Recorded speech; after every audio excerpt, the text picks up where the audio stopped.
There are 10,000 miles between Japan and America, a millennium in age between the cultures,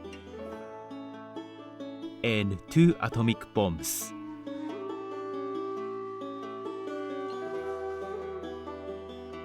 Despite these profound differences, similarities can be found in the cinematic output of both nations, specifically in the Western and Jidaigeki films.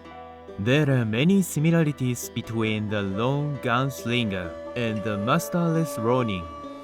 Look closer, and there are clear thematic and coded cultural links in the films. This is most clearly seen in the classic Hollywood Western, The Magnificent Seven. A band of 7 outlaws come together to protect a village from bandits. Compare this to Akira Toriyama's 7 Samurai, in which 7 Ronin come together to protect a farming village from bandits. Toriyama's film came first, being released a full 6 years before The Magnificent Seven. The translation of the story and characters from feudal Japan to the American Wild West was seamless and garnered critical acclaim, and its values of heroic resolve that are still relevant today, with a remake in 2016. Seven Samurai was an important crossover film that represents something of both the Japanese and American national identities, and shows that they are closer than we might imagine.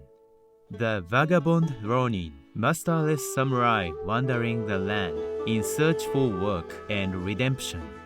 The lone gunslinger, one step ahead of the law, living by no one's rules but his own, share a lot of parallels. The samurai is bound by the Bushido code. The cowboy is lawless, but living by his own code of personal chivalry. The samurai sacrifices his own honor to defend for the defenseless. The cowboy uses his skills with his revolver to protect those who he has taken under his protection. These and many other character archetypes are seen in countless westerns and countless samurai movies, such as Blondie from The Good, the Bad, and the Ugly, and Sanjuro from Yojimbo. Another theme both genres have in common is that of the end of an era. For the cowboy, the Old West is coming to an end at the reach of the law, and central government works to tame the once Wild West. For the samurai, this is mirrored, as Japan enacts a new government focusing on modernization and the diminishing of the samurai class.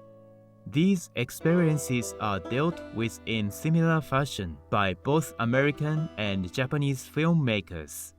Clint Eastwood's Unforgiven takes the approach of a revisionist Western told from the perspective of the main character, an aging killer outlaw full of regret for his past mistakes and looking to make amends. These themes translate directly to the Japanese remake. Looking back at the time, that is glorified and in some cases is mythologized with a more critical and realistic perspective of how difficult and unjust life in these times really was. The film had a Japanese remake that dealt with the same issues. It had the same name and even the same poster. For both of the films, they serve the narrative focus of the bitter goodbye and regret of days gone by, the end of an era, the dawn of an age that does not have a place for a warrior. These films also mark the end of an era in terms of filmmaking, as the old westerns and samurai films, as we know them before they faded into obscurity, before their modern revitalization. There have also been attempts to have the cowboy and the samurai in the same film.